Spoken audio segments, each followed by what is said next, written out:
जी तो प्यारे बच्चों, कैसे हैं आप? मैं उम्मीद करता हूँ कि आप सब ठीक होंगे। आज के टॉपिक में बात करेंगे हम आपसे एक बहुत ही अच्छे टॉपिक की, डिस्कवरी ऑफ प्रोटॉन की। देखिए बच्चों, लास्ट लेक्चर में डिस्कवरी ऑफ इलेक्ट्रॉन के ऊपर हमने बात की थी और आज के लेक्चर में जो है हम बात करेंगे आपसे डिस्कवरी ऑफ प्रोटॉन की। तो अब प्रोटॉन कैसे डिस्कवर हुआ, ये भी एक अच्छा क्वेश्चन है। जैसे कि आपको याद है, हमने जो है एक डिस्चार्ज ट्यूब ली थी। ठीक है, क्या लिया था हमने? Discharge tube. और उसमें से हमने जो है वो हवा को जो है वो बाहर निकाल लिया था, आपको याद होगा। ठीक है, तो एयर जो है वो हमने क्या कर ली थी, आउट कर ली थी।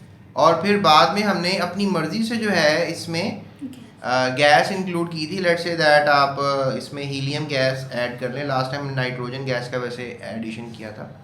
और इसमें जो है वो क्या लगे हुए थे, इलेक्ट्रोड लगे हुए थे। ठीक है, एक साइड पे क्या लगा हुआ था, कैथोड, और एक साइड पे क्या लगा हुआ था, एनोड।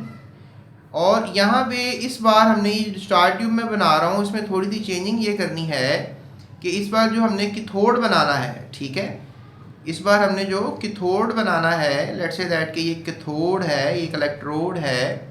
ठीक है, और ये जो कैथोड है इसके अंदर जो है आपको पता है नेगेटिव चार्ज होता है, और ये एनोड है, इसके ऊपर जो है वो पॉजिटिव चार्ज होता है। तो जो कैथोड है इसके ऊपर क्या है, नेगेटिव चार्ज, और ये इसमें सुराख भी आपको नज़र आ रहे हैं। ठीक है, इसमें क्या नज़र आ रहे हैं, सुराख। सुराख कह लें या इसको आप कह लें कि होल्स, होल्स कह लें, या फिर इसको एक और लफ्ज़ इस्तेमाल करेंगे, परफोरेशंस। ठीक है, सुराख को, होल्स को हम क्या कहते हैं, परफोरेशंस। अगर कैथोड परफोरेशंस वाला हो तो हम उसको कहेंगे परफोरेटेड कैथोड। परफोरेटेड कैथोड का हम जो है उसको नाम देंगे। अब इसमें वही है, प्रेशर आपको पता है कि 10⁻⁴ बहुत कम प्रेशर है, नॉर्मल प्रेशर नहीं है। और वोल्टेज भी हम डेफिनेटली कुछ ज़्यादा ही देंगे, and that is going to be something like 5000 volts. तो फिर क्या होगा कि इसमें से कुछ शुआएँ जो हैं वो मूव करेंगी। लेट्स से दैट हमारे पास जो है इस वक्त ये एटम है, लेट्स से दैट, ठीक है, और इसके अंदर जो है वो 2 प्रोटॉन है और बाहर 2 इलेक्ट्रॉन है। लेट्स से दैट कि वो 2 इलेक्ट्रॉन जो हैं उनको आपने जब झटका दिया, करंट दिया, वोल्टेज दिया, तो वो 2 इलेक्ट्रॉन इस एटम में से निकल गए और वो शुआओं की शक्ल में मूव करने लगे टूवर्ड्स एनोड। ठीक है, कौन सी प्लेट की तरफ मूव करने लगे, एनोड की तरफ। और ये जो इलेक्ट्रॉन्स अब एनोड की तरफ मूव कर रहे हैं, इनको हमने नाम दे दिया शुआओं का, और इन शुआओं का नाम था कैथोड रेज। तो साइंसदानों फिर ये भी ऑब्जर्व किया कि जो इलेक्ट्रॉन इस एटम में से चले जाएंगे तो अंदर जो न्यूक्लियस है वो आपको पता है कि पॉजिटिवली चार्ज होता है। लेट्स से दैट कि ये हमारे पास एक एटम है और ये उसका न्यूक्लियस है, इसमें ये 2 पॉजिटिव चार्ज बॉडीज़ हैं। ठीक है, और ये 2 इलेक्ट्रॉन्स हैं। अब जब इलेक्ट्रॉन्स में से चले जाएंगे तो फिर क्या होगा, ये हमारे पास जो न्यूक्लियस है ये रह जाएगा, जो कि पॉजिटिवली चार्ज बॉडी है और काफ़ी हैवी बॉडी है। तो लिहाजा इलेक्ट्रॉन तो चले गए, लेकिन पीछे कौन सा चार्ज रह गया, पॉजिटिव बॉडीज का चार्ज रह गया। तो हमने देखा कि ये पॉजिटिव चार्ज जो है अट्रैक्ट हो रहा है कैथोड की तरफ, और इस परफोरेशंस में से गुजरते हुए ये कहाँ पर मूव कर रहा है, towards the back side of the wall. ये कहलाएगी back side of the wall, back side of discharge tube. क्या ख्याल है, ये डिस्चार्ज ट्यूब में हम कर रहे हैं ना एक्सपेरिमेंट। मैंने लास्ट लेक्चर में, अगर आपने लास्ट लेक्चर सुनना है डिस्कवरी ऑफ इलेक्ट्रॉन का, आपने लिखना है discovery of electron space GS academy, तो हमारा आपको लास्ट लेक्चर भी मिल जाएगा।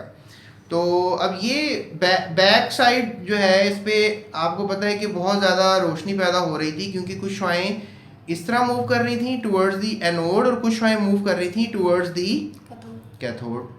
तो अब ये बेसिकली ना तो एनोड पैदा कर रहा था ना तो कैथोड पैदा कर रहा था, बल्कि जो आपने इसमें गैस डाली है वो वाली गैस जो है इन शुआओं को प्रोड्यूस कर रही थी। तो अब आपने क्या सीखा कि हमारे पास कुछ शुआएं जो हैं वो मूव कर रही हैं टुवर्ड्स द एनोड और कुछ शुआएं मूव कर रही हैं टुवर्ड्स द कैथोड। तो प्यारे बच्चों, इस तरीके से जो है ये एक्सपेरिमेंट लगाया गया और फिर डिस्कवरी की गई पॉजिटिव रेज की। याद रखो, इन पॉजिटिव रेज को हमने शुरू में कैनाल रेज भी कहा था। अगर बात की जाए इनके टाइम की कि ये कब एक्सपेरिमेंट किया जा रहा था, कौन एक्सपेरिमेंट कर रहा था, तो इसमें सहरे फहरिस्त आता है यूजीन गोल्डस्टाइन। ठीक है, क्या नाम आता है साइंसदान का, यूजीन गोल्डस्टाइन।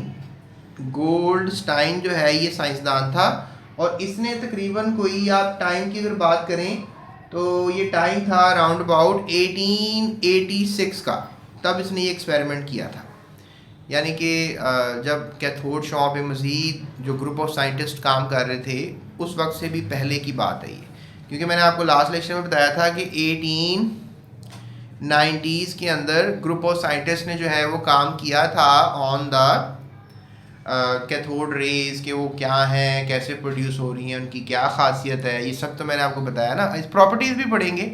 चलिए मैं आपको एक और बात बताऊँ कि हम प्रॉपर्टीज़ पे भी वीडियो बनाएंगे, कैथोड रेज की प्रॉपर्टीज़, कैनाल रेज की प्रॉपर्टीज़। ओके, तो ये हमने आज स्टडी किया है एक्सपेरिमेंट जो कि किसने किया था, यूजीन गोल्डस्टाइन ने किया था, और उसने बताया था कि इलेक्ट्रॉन कैसे डिस्कवर हुए और फिर बाद में प्रोटॉन्स कैसे डिस्कवर हुए, क्योंकि इन पॉजिटिव रेज को प्रोटॉन्स कहा गया, इनका चार्ज काफ़ी हैवी था।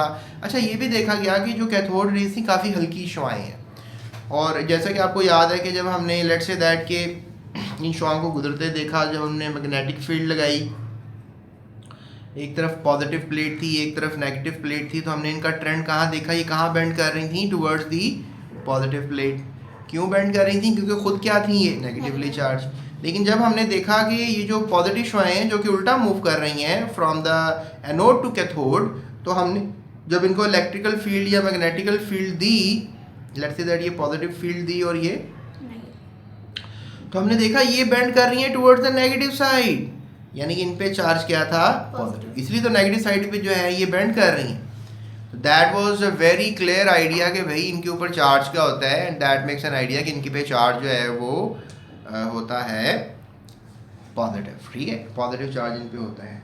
अब मैं आपको एक और बात बताऊं कि अगर हम बात करें एक और साइंसदान की जिसका नाम था लॉर्ड रदरफोर्ड। ठीक है, एक साइंसदान और था, that was Lord Rutherford. Lord Rutherford ने हमें एक बड़ी अमेजिंग बात बताई। उसने कहा कि जब मैं किसी भी एटम का वज़न लेता हूँ, ठीक है, if I talk about the mass of an atom, तो mass of an atom जो है, mass of an atom ये थोड़ा सा अनडिफाइंड रह जाता है।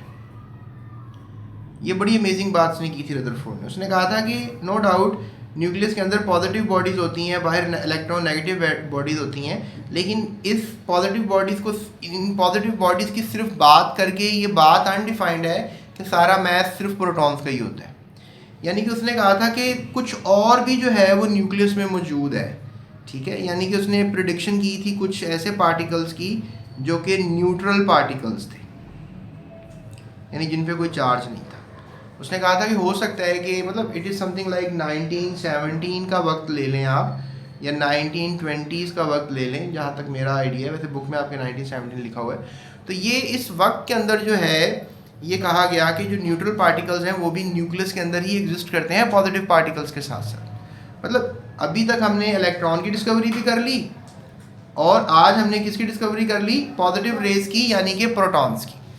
तो लिहाजा हमें प्रोटॉन्स का भी पता लग गया और इलेक्ट्रॉन्स का भी पता लग गया। लेकिन यहाँ पर एक पेशन गोई भी हुई कि हाइड्रोजन के अंदर जो है उसके न्यूक्लियस में प्रोटॉन होता है नो डाउट, लेकिन दूसरे एटम्स के अंदर जो है वो मैस थोड़ा सा अनडिफाइंड है, क्योंकि सिर्फ प्रोटॉन जो है वो वज़न नहीं रखता, कोई और पार्टिकल भी है जो न्यूक्लियस के अंदर वज़न रखता है।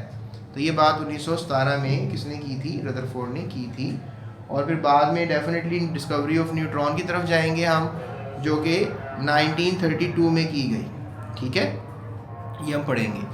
सो अभी तक के लिए इतना ही, एंड होप सो आपको टॉपिक समझ में आ गया। 2 से 3 दफ़ा वीडियोज़ को देखें, आपको ये सारी स्टोरी याद हो जाएगी, तो आप इसको याद कर लीजिएगा। सो नेक्स्ट वीडियो में बात करेंगे हम डिस्कवरी ऑफ न्यूट्रॉन्स की। So that's it, thank you so much. अपना ख्याल रखिएगा, जाते हुए चैनल को सब्सक्राइब भी कीजिएगा।